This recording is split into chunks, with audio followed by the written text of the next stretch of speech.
ఇవాళ సబ్జెక్టు అల్లు అర్జున్ గురించి మాట్లాడాల్సిన అవసరం ఇప్పుడు ఈ పరిస్థితుల్లో వచ్చింది.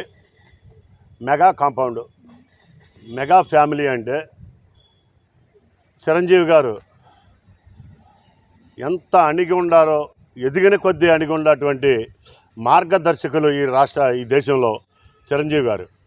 అటువంటి ఎంతో అభివృద్ధి, కష్టపడి ఎంతో అభివృద్ధి చెందినటువంటి చిరంజీవి గారిని ఒక మహావృక్షం, ఒక పచ్చని చెట్టుగా ప్రతి ఒక్కళ్ళు కులాలకు అతీతంగా, మతాలకు అతీతంగా ఆయన్ని ప్రేమించేవాళ్ళు కోట్లాది మంది ప్రజలు ఆయన ప్రేమించారంటే బ్రహ్మాండమైన ఆయన నడక తరతరాలుగా మాట్లాడుకోవాల్సిన అవసరం ప్రతి ఒక్కళ్ళు చిరంజీవి గారి హావభావాల గురించి. అలాగే చిరంజీవి గారితో పాటు ఆ కుటుంబంలో పవన్ కళ్యాణ్ గారు కూడా ఎక్కడ ఫైర్ అవుతున్నారంటే ఆయన ఒక అన్యాయం మీద ఫైర్ అయ్యారు. అంతేగాని అనవసరంగా ఏ వ్యక్తిని ఆయన నోటి నుంచి ఏ రోజున అనవసరమైన పదజాలం ఒక్కసారి కూడా రాలా. వాళ్ళిద్దరిని సమానం చేసుకుంటూ నాగబాబు గారు కూడా అలాగే ఎవరైనా పిచ్చవాగుడు వాగుతే కౌంటర్ వేస్తానికి నాగబాబు గారు వెన్నుదన్నుగా ఉన్నారు వీళ్ళిద్దరికీ. ఇటువంటి ఫ్యామిలీని నుంచి వచ్చి నువ్వు నేర్చుకున్న సంస్కారం ఏమిటి అల్లు అర్జున్? నువ్వు నేర్చుకున్న సంస్కారం నిజంగా హీనమైపోయింది. మేమందరం ఎక్కడెక్కడి నుంచో మారుమూల ప్రజలు ఆయన చూసి మేము ఆయన అడుగుజాడల్లో నడవాలి, ఆయన హావభావాలు కావాలి, ఆయన విధానాలు కావాలని చెప్పేసి అందరం పాటించుకుంటూ పచ్చని మొక్కలు నాటుకుంటున్నాం, రక్తదానాలు చేస్తున్నాం.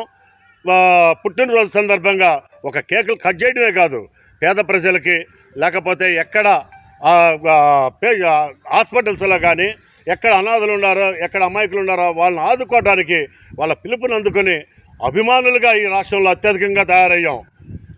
అల్లు అర్జున్ రేపు డిసెంబర్ 6వ తారీఖున నువ్వు మాట్లాడిన దానికి చిరంజీవి గారు, పవన్ కళ్యాణ్ గారు, నాగబాబు గారు వాళ్ళ కాళ్ళు కడిగి ఆ నీళ్లు పబ్లిక్గా మీడియా ముందు నెత్తిన పోసుకుంటే పోసుకో, లేకపోతే ఈ 40 గ్రామాల్లో ఈ మండలం బాపులపాడు మండలం నుంచి హనుమాన్ జంక్షన్ నుంచి మాట్లాడుతున్నాను.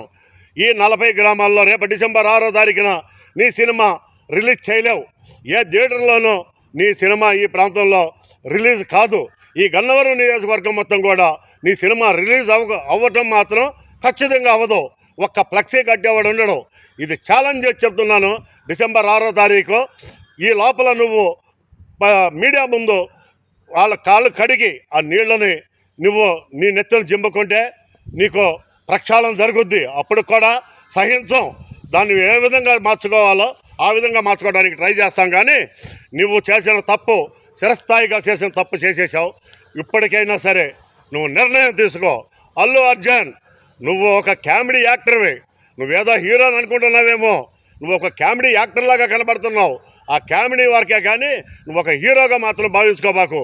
హీరో అంటే రామ్ చరణ్ అంటే యాక్షన్తో కాదు, హావభావాలు, తండ్రి వాళ్ళ భావాలు అందిపుచ్చుకొని ఆయన మాట్లాడే డిబేట్లు చూడు. ఎక్కడైనా సరే రామ్ చరణ్ మాట్లాడే విధి విధానాలు చూడు. ఎంత క్లాసుగా, ఎంత అఫీషియల్గా కానీ, ఎంత సౌమ్యంగా మాట్లాడుతున్నాడో, ఎంత అణిగిమణిగి ఈ ప్రజల కోసం మాట్లాడుతున్నాడో, ఎంత సర్వీస్ చేస్తున్నాడో కూడా తెలుసుకో. మీ తండ్రి పిల్లికి బిచ్చం పెట్టని అల్లు అరవింద్ గారు ఎక్కడైనా సరే సేవా కార్యక్రమాల్లో ఎక్కడైనా ఉన్నాడా? ఈ రాష్ట్రాన్ని ఎక్కడైనా కాపాడాడా? నీ కుటుంబం గురించి చెప్తావేంటి? నీ కుటుంబం ఏదో గొప్పదనుకుంటున్నావేమో, నీకేదో సైన్యం ఉండాలనుకుంటున్నాము. చూపిస్తూ సైన్యాన్ని రేపు డిసెంబర్ 8వ తారీఖు 6వ తారీఖు అన్నావు. ఆ రోజును చూపిస్తూ నీ సైన్యాన్ని మేము చూస్తాం, ఖచ్చితంగా చూస్తాం, దీన్ని ఎదుర్కొంటాం.